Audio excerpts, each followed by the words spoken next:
прашање во однос на работата на собранието. Повелете? Дали со евентуалното формирање на нови пратенички групи од страна на ВМРО ДПМН уште повеќе ќе се продлабочи блокирањето на работата на собранието? Во однос на најавата за формирање на повеќе пратенички групи од страна на ВМРО ДПМН, навистина кај мене и кај огромен дел од мнозинството граѓани навестува некаква најава за она што значеше 27. април 2017.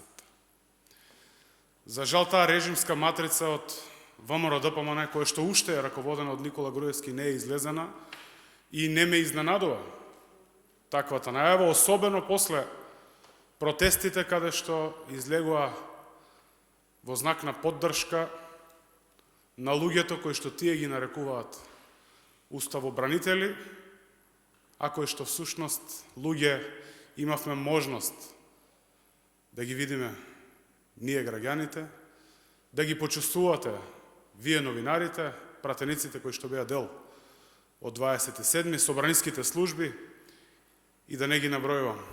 Истите тие во наводници уставобранители денеска од делот медиумите имавме можност да слушнеме како коват план за ликвидација. И тоа од затворот, по тоа што можевме да го слушнеме. Во таа смисла не ме изненадува, иако како човек не можам, секако и како пратеник, да не бидам оптимист, дека дури и во ВМРО ДПМН има прогресивни сили кои што ќе застанат на патот и ќе бидат пречка на ово раководство да не си ги реализира своите примарни цели, а тоа е блокада на граѓаните и блокада на државата генерално. Други прашања? Не ве слушам, ве молам погласно.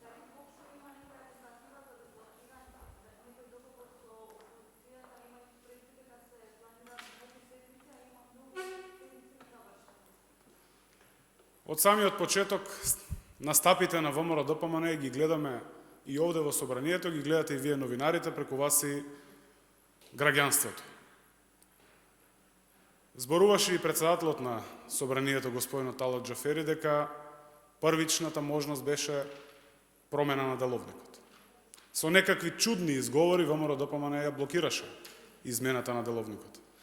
Ние имаме обврска како одговорни граѓани и одговорни политичари да направиме се што е во рамки на деловникот, согласно сите протоколи, за да го деблокираме собранието. Тоа и се случи.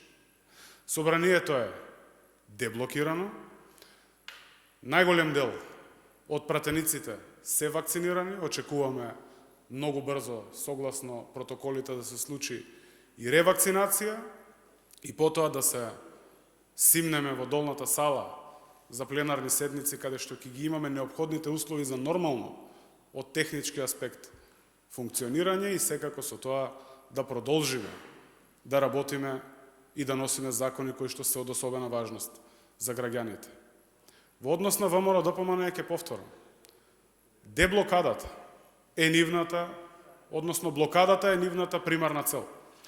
Тоа може да го видиме не само низ призмата на учеството или неучеството на пленарните седници, но тоа може да го видиме и низ призмата на функционирањето на комисиите кои што се клучни за спроведување, односно за изгласување на законите.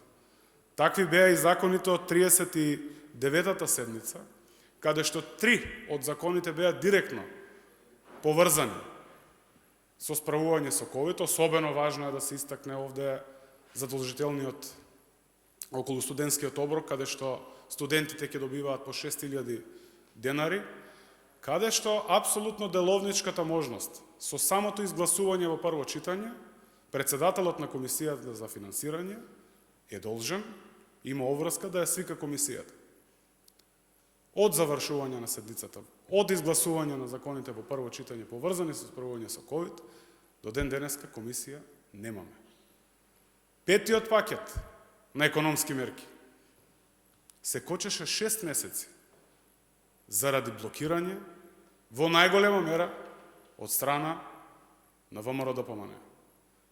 Ако добро ги следите, односно добро ја следите работата на комисиите, ќе видите дека во просек се што е важно за граѓаните се кочи од 2 до 3 месеци. За да после тоа, од кога ќе се изгласат, држат пресконференции дека мерките се задоцнети. Многу пати зборуваме за тоа нехумано однесување на ВМРО ДПМН, но еве, сепак сум оптимист дека шанса има, дека во моментот собранието не е блокирано, не е исполнета пустата желба на ВМРО ДПМН да се кочи се што е во интерес на граѓаните, и јас сум уверен, а ги уверувам и граѓаните, дека тој принцип ќе остане и тој принцип, согласно деловникот, согласно почитувањето на деловникот од страна на председателот Џафери, тоа ќе функционира. Дополнителни прашања? Ви благодарам.